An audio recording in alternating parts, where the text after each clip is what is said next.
First ever factory outlet Mukunda jewellers ఇప్పుడు చందానగర్ లో April 19న గొప్ప ప్రారంభం. నమస్కారం, వెల్కమ్ టు ఐ డ్రీమ్. ధర్మ మార్గం విత్ విజిత కార్యక్రమానికి స్వాగతం.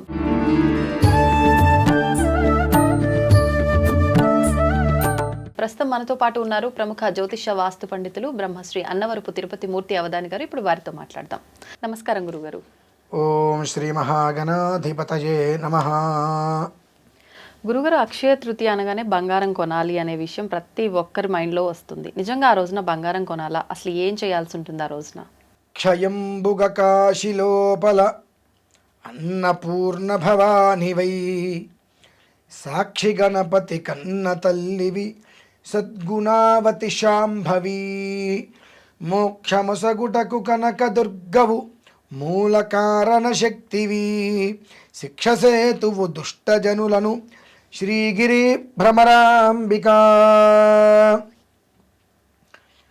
గజతురగ సహస్రం గోకులం భూరిదానం కనకరజిత పాత్రం మేదినీ సాగరాంతం ఉభయకుల పవిత్రం కోటి కన్యా ప్రదానం నభవతు సమతుల్యం అన్నదాన సమానః. అక్షయ తృతీయ. అక్షయము అని అంటే క్షయము కానటువంటిది, తృతీయ అంటే వృద్ధి తీసుకొచ్చేటువంటిది. ఈ అక్షయ తృతీయ రోజు నాడు మనం ఏదైతే చేస్తామో అది 10,000 రెట్లు వృద్ధి చెందుతుంది. చెయ్యటము అంటే ఏదైతే ఇస్తామో అది 10,000 రెట్లు మనకు వృద్ధి చెందుతుంది. ఓకే. 2, ప్రధానంగా అక్షయ తృతీయ అంటే ఏం చేయమన్నారంటే ఇంటి ఆడబిడ్డ లేదంటే ఆ ఇంటికి తమ్ముడు ఉంటారు తప్పకి ఆ తమ్ముడిని పిలవటం, పంతులు గారు, ఈ ముగ్గురికి లేదా ముగ్గురు ఎవరికైనా ఒకరికి ఇంటికి పిలిచి కడుపు నిండా భోజనం పెట్టి వెండి పాత్ర, ఆ వెండి పాత్రలో ఇంత పాత్ర తీసుకోవడం, ఇంత పాత్ర మన శక్తి, ఆ పాత్రలో పాలు పోసి ఆ మనిషికి ఇవ్వాలి. ఇవ్వటం వల్ల ఏమవుతుందంటే పయ పృథివ్యాం పయ ఓషధీషు పయో దివ్యంతరిక్షే పయోధాం పయస్పతి ప్రదిశస్సంతు మహ్యం.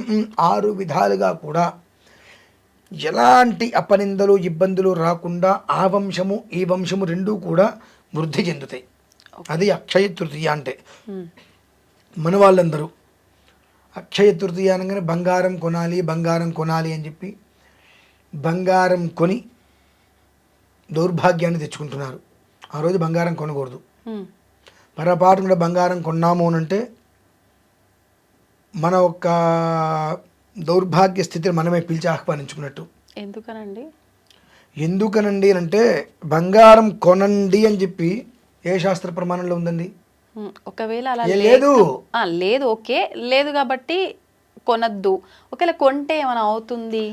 కొంటే ఏమన్నా అవుతుంది అని అనుకుంటే ఇప్పుడు అక్షయము క్షయము 2 రకాలు ఉంటుంది. అక్షయము క్షయము 2 రకాలు ఉంటుంది. బంగారం మనం కొంటున్నామంటే అది క్షయమా అక్షయమా? డబ్బు పెట్టి కొంటున్నాం అంటే ఆ రోజు మనకు తగ్గుతుంది. అంటే డబ్బు పోయిన బంగారం వస్తువు మన ఇంటికి వస్తుంది కదా. అంటే అది మీకు మొదటి రోజు నుంచే క్షయానికి మీరు సిద్ధపడి ఉన్నారుగా, పోగొట్టుకోవడానికి సిద్ధపడి ఉన్నారు కదా. అట్లేముండదు. పోవాలని ఎవరు అనుకుంటారు గురువుగారు? మరి పోవాలి ఎవరైనా అనుకుంటారు అన్నప్పుడు అక్షయ తృతీయ రోజు నాడు బంగారం కొనాలని చెప్పిన కథ ఎవరండి? ఏ ప్రమాణంలో ఉంది? ఏ శాస్త్రంలో ఉంది? అక్షయ తృతీయ అంటే ఆ రోజు బంగారం కొనమని వెండి కొనమని లేదమ్మా ఎక్కడ. భగవంతునికి చక్కగా ఆరాధన చేసుకొని బ్రాహ్మడికో ఆడపడుచుకో తమ్ముడికో కడుపు నిండా అంటే ఇందాక ఒక మాట చెప్పుకున్నాం, అన్నం పెట్టి ఇవి ఇవ్వాలి అని చెప్పి. దీనివల్ల ఏమిటి ప్రయోజనం అంటే గజతురగ సహస్రం, ఏనుగులు గుర్రాలు ఇవన్నీ కూడా వేల కొద్దీ దానం ఇస్తే ఎంత ఫలితం వస్తుంది? గోకులం భూరిదానం, ఇంకా గోకులాలు అంటే ఆవులు మందలు భూమితో సహా దానం ఇచ్చేస్తే ఎంత ఫలితం వస్తుంది? కనకరజిత పాత్రం, బంగారము వెండి పాత్రలు, సముద్రం అలలు కూడా కనిపించకుండా మొత్తం సముద్రం మొత్తం పరిచేసి దానం ఇచ్చేస్తే ఎంత వస్తుంది? మేదినీ సాగరాంతం ఉభయకుల పవిత్రం 2 వంశాలని వృద్ధి చేసేటువంటిది, బాగు చేసేటువంటిది వివాహం, కన్యాదానం. అటువంటిది 1 కోటి కన్యలను దానం చేస్తే ఎంత ఫలితం వస్తుంది? అటువంటిది ఆ రోజు నాడు ఇక తక్కువలో తక్కువ ఎవరికి పెట్టలేదు అనుకుంటే 11 మందికి కడుపు నిండా అన్నం పెట్టి, బట్టలు పెట్టి, ఈ వెండి చిన్న ముక్కైనా సరే రూపు చిన్న తీసుకొని సరే ఇవ్వగలిగితే వాళ్ళ వంశానికి అంత కోట్ల వృద్ధి. ఓకే. ఎందుకు వృద్ధి అంటే ఏంటి? డబ్బు ఒక్కటే కాదు, వంశవృద్ధి కావాలి. వెండి దేనికి ఇవ్వాలి అంటే పితృప్రీతికరం యస్మాతు రజితం దుఃఖసాగరాదు. పితృదోషము వలన, పితృప్రభావాల వలన, పితృశాపముల వలన వంశం కలిగే అవకాశం తక్కువ ఉంటుంది. కాబట్టి ఆ రోజునాడు భగవంతునికి ఆరాధించుకొని, పితృదేవతలను స్మరించుకొని 10 మందికి భోజనం పెట్టిన తర్వాత, వాళ్ళు మన ఇంట్లో వాళ్ళు కావచ్చు, బయట వాళ్ళు కావచ్చు, మృష్టాన్నము అని అంటారు. షడ్రుషోపేతంగా చక్కగా 10-15 రకాలు కడుపు నిండా వాళ్ళు తినేసిన తర్వాత వాళ్ళకి బట్టలు పెట్టి ఆ రూపు ఇవ్వటం వలన వాళ్ళు తృప్తిగా దీవిస్తారు పితృదేవతల రూపంలో. వీళ్ళ వంశం వృద్ధి కలుగుతుంది, పితృదోషాలు పోతాయి, పితృశాపాలు తొలగిపోతాయి. ఎప్పటి నుంచో వాళ్ళు ఎదురు చూస్తున్నటువంటి చక్కటి సంతానం వాళ్ళకి లభ్యమవుతుంది. ఇది కదండి అక్షయ తృతీయ అంటే. తృతీయ అంటే 3 అంటే ఎప్పుడూ కూడా ముందుకు నడిచేటువంటిది. ఆ ముందుకు నడిపించేటువంటి విధానం, ముందుకు నడిచేటువంటి విధానం ఎప్పుడు అక్షయంగానే ఉండాలి. క్షయం అక్షయం అంటే క్షయం కానటువంటిది, అక్షయంగా ఉండాలి. 3 అనేటువంటిది ఎప్పుడూ కూడా అంటే ఏంటంటే ఆజన్మాంతము కూడా నదీ ప్రవాహము వల్ల అది ప్రవహిస్తూనే ఉండాలి. అంతే మినహాయిస్తే ఆ రోజునాడు నేను బంగారం కొని క్షయానికి నేను బీజం వేశాను కాబట్టి సంవత్సరాంతము కూడా జన్మాంతము నాకు క్షయమే. అదేంటండి, బంగారం కొంటే రేపొద్దున ఉపయోగపడుతుంది కదా, అత్యవసర పరిస్థితి వస్తే తాకట్టు పెట్టుకోవచ్చు కదండి అంటారు. 10,000 పెట్టి మీరు బంగారం కొన్నారు, తాకట్టు పెడితే ఎంత ఇస్తున్నాడు? పావంత వస్తుంది. 6,000 ఇస్తున్నాడు, 5,000. ఆ ఇచ్చిన 5,000కి వడ్డీ ఉందిగా, ఇక మీకు అందులో లాభమే ఉందండి. అదే డబ్బుని జాగ్రత్త చేసుకుంటే ఈ కస్టమర్స్ తప్పు చేయక్కర్లేదుగా, ఆ డబ్బు మనని కాపాడుతుందిగా. దాన్నే అక్షయము అంటారండి. అంటే మనం చేసేటువంటి పనులు ఏమున్నాయి, ఎలా ఉన్నాయి, ఆ విధానాన్ని అనుసరించి ఆ జీవితంలో తనకి క్షయం అనేటువంటి పదాన్ని పూర్తిగా నిర్వీర్యం చేసి అక్షయం అనేటువంటి పదాన్ని అంటే ఆ అనే అక్షరాన్ని దానికి పూరించి ఇక ఎప్పటికీ కూడా వారి జీవితంలో ఇది లేదు అనేటువంటి స్థితి కాకుండా 3 అంటే వృద్ధికి మూలం కాబట్టి అదొకటి. దత్తాత్రేయస్వరూపం, బ్రహ్మ విష్ణు మహేశ్వరులు త్రిమూర్తులు. ఈ ముగ్గురు యొక్క అనుగ్రహంతో 3 పూలు 6 కాయల్లాగా వాళ్ళ యొక్క జీవితం వృద్ధి చెందడానికి ఆ అక్షయ తృతీయ రోజు నాడు వాళ్ళు చేయవలసింది ఏదైనా ఉన్నది అంటే చక్కగా ఆడపడుచుని వీళ్ళని పిలుచుకోను, లేదంటే 10 మందికి 11 మందికి కడుపు నిండా అన్నం పెట్టి, ఇంత వెండి ఎంత ఉంటుందమ్మా, 100 రూపాయలు ఉంటుంది ఒక కాయ. 100 ఉంటుందా? చిన్న కాయని నేను అంటున్నా, మన శక్తి 100 రూపాయలు ఎంత కాయని తీసుకొని 11 మందికి భోజనం పెట్టి బట్టలు తీసుకొని తలా ఒక కాయన వాళ్ళకి ఇచ్చేస్తే బ్రహ్మాండం, అపరిమితమైన వృద్ధి. అది కదా కావాల్సింది. బంగారం కొంటాం, బంగారం కొంటాం, బంగారం కొంటాం. ఏ పురాణంలో, ఏ శాస్త్రంలో, ఏ ఇతిహాసంలో, ఏ లాక్షణ గ్రంథంలో రాసి ఉంది అక్షయ తృతీయ రోజు నాడు బంగారం కొనాలి అని చెప్పి?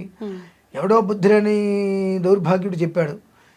అంతకు మించిన బుద్ధులు ఎంతైనా మంది కాబట్టి మనం కొంటున్నాం, అంతేనమ్మా. కాబట్టి అక్షయ తృతీయకి బంగారానికి సంబంధం లేదు. ఇంకొంతమంది మొదలుపెట్టారు ధన్తేరాస్ అనుకుంటూ, దీపావళికి ముందు వచ్చేదాన్ని ధనత్రయోదశి. ధనత్రయోదశి ఏంటి, ఎక్కడి నుంచి వచ్చింది, ఎవడు మొదలు పెట్టాడు, దీనికి మూలాంతం ఏంటి? మాకు అనవసరం, ధనత్రయోదశి మేము పూజ చేస్తే మాకు ధనం వస్తుంది, మంచిది. ఇవి మనమేం చేయలేం. పుర్రికో బుద్ధి, ఆ బుద్ధి ఉపయోగించేటట్టు ఉండాలి. అంతేగాని వాస్తవాన్ని గ్రహించలేక, వాస్తవాన్ని అనుమానిస్తూ, అవాస్తవాన్ని ఆరాధిస్తూ కూర్చుంటే జీవితాంతం మనం ఎక్కడ ఉంటాం? కదలేం. మీకు ఇక్కడి నుంచి విజయవాడ వెళ్ళాలని ఉంది, నేనేమంటాను, నేను వెళ్తున్నాను, నాతో బయలుదేరండి అన్న. వెళ్తే ఏమవుతుందో వద్దులేండి, ఒక మంచి తెచ్చుకో, నేను ట్రెడ్మిల్ మీద నడుస్తాలేని అంటారు. ట్రెడ్మిల్ మీద ఎంతసేపు నడితే మీరు విజయవాడ వెళ్తారా?